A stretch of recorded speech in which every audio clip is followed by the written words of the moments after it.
Hey everyone, my name is Olivia. I'm 32 years old and a graphic designer at Rise and Shine Advertising. Today, I need to share something I've kept buried for far too long, something that started unraveling my life 3 years ago. Back then, I thought I had it all. My career was thriving and I was married to Marcus, a man who seemed like a dream, running his own construction business. Looking back now, I can't believe how blind I was to the red flags. It all started innocently enough. Baby, we should combine our accounts, Marcus suggested over dinner one night.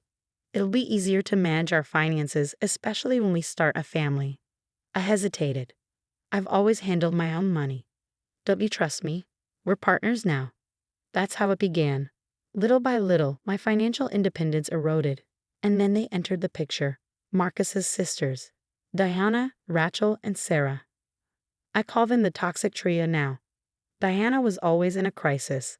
My ex won't pay child support again, she'd sob. I don't know how I'll make rent. Rachel would sigh dramatically. This job market is impossible. I just need a little help until my next interview. And Sarah, she always had a scheme. I found an amazing investment opportunity, guaranteed returns.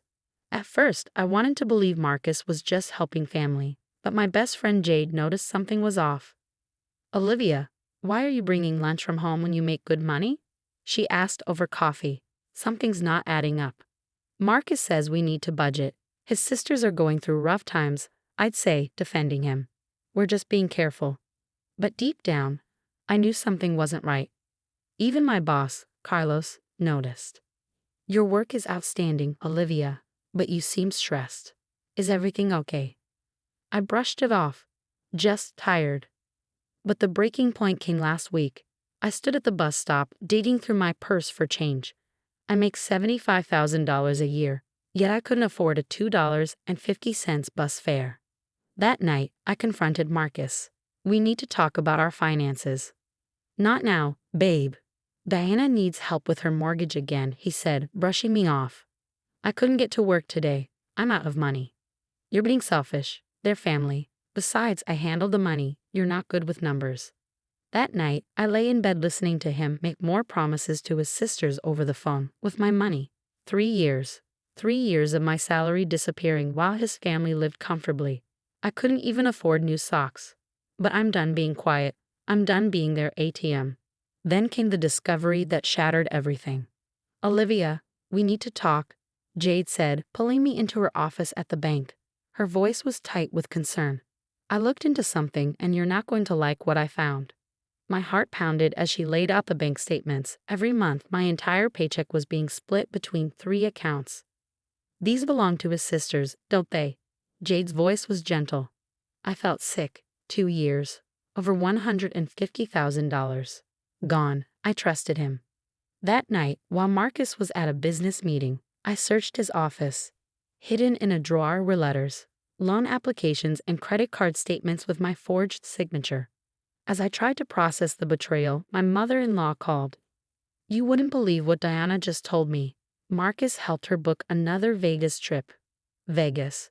While I counted quarters for lunch. Honey, you okay? Marcus walked in, noticing my pale face. Just tired. Work stuff, I lied, forcing a smile. Inside, I wondered how many times he'd smiled at me while weaving his web of lies. At work the next day, Carlos found me crying in the break room. Olivia, you haven't been yourself. What's going on? I looked up at him, tears streaming. I can barely afford to eat. But Marcus's sister just went to Vegas with my money. Carlos leaned back in his chair, watching me closely. That explains why you turned down the conference in Chicago. Listen, we're expanding the remote team. Better pay, full benefits. Think about it. Later that week, I met Rosa, Marcus's ex-wife, at a small diner. I had to know more. I was hoping you'd reach out eventually, she said, stirring her coffee. Let me guess. The sisters? I nodded, heart pounding. You too, huh? Those parasites drained my accounts dry. But Marcus, he's the mastermind.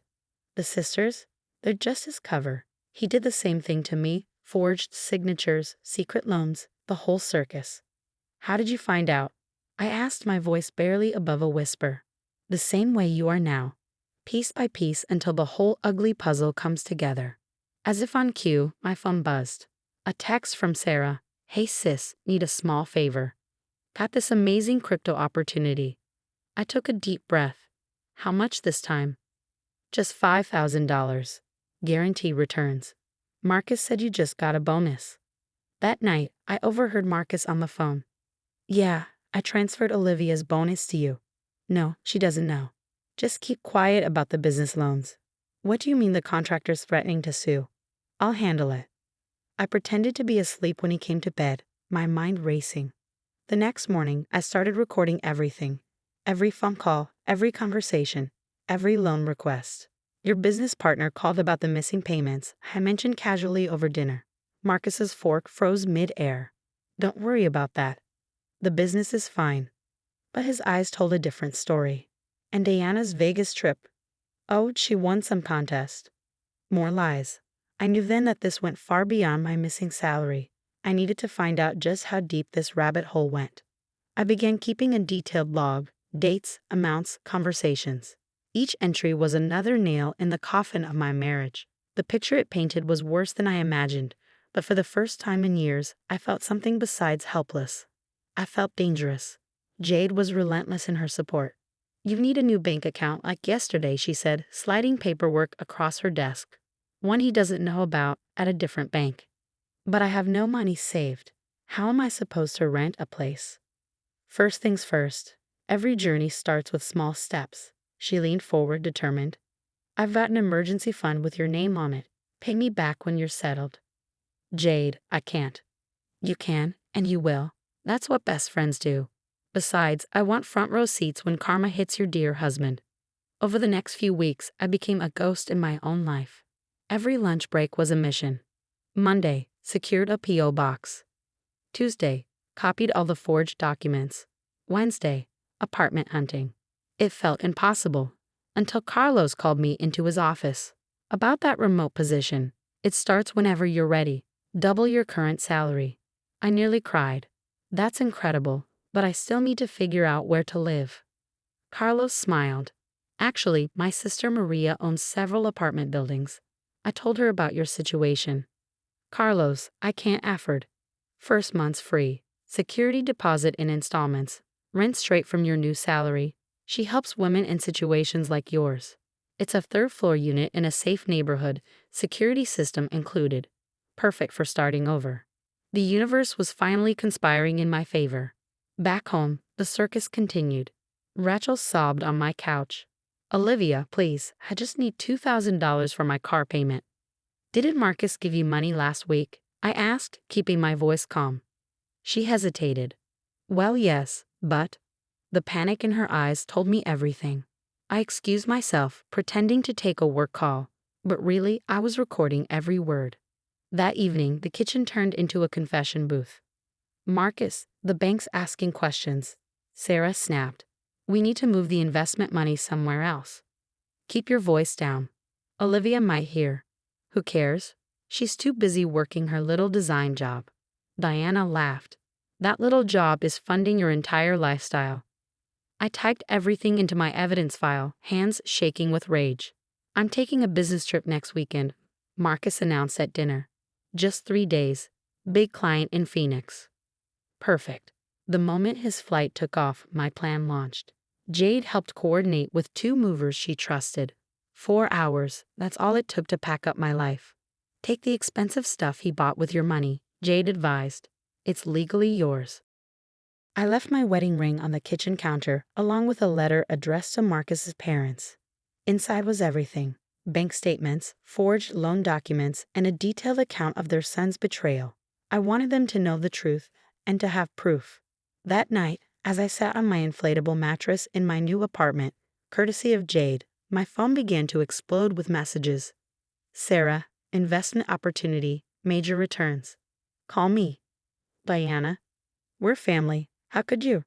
Rachel, baby, whatever you think, we can fix this. Marcus, the bank called. What did you do? I blocked them all. The next morning, I walked into my new remote position wearing a fresh outfit, purchased with my first expedited paycheck. My phone buzzed, a news alert. Local investment scheme under investigation. Carlos noticed my smile. You okay? I met his gaze confidently. Never better. As I glanced at my reflection in the office window, I didn't see a victim anymore. I saw someone who had chosen survival. And the best part? Marcus and his sisters had no idea I'd been documenting their every move, ready to use it all against them. That evening, the news anchor's voice filled my living room. Local construction company owner Marcus Reynolds faces multiple fraud charges. Sources say the investigation began after evidence of a complex investment scheme surfaced.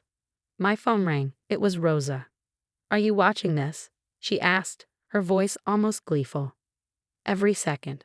Sarah just got picked up by the FBI. Turns out their investment club was a Ponzi scheme. They're all going down. I poured myself a glass of wine, sinking deeper into my couch as another alert flashed across the screen. Local investment scam expands, affecting dozens of victims. 3 sisters and a local businessman face potential prison time. The screen switched to their mugshots, designer clothes replaced by orange jumpsuits. Then I spoke directly to my audience. What would you do if you discovered your spouse wasn't just stealing your entire salary, but also using your identity to fund their family's luxurious lifestyle? Would you quietly gather evidence like I did, or would you confront them immediately? Share your thoughts in the comments below. I pause, letting my words sink in. Some say I was too calculating, that I should have confronted Marcus and his sisters right away.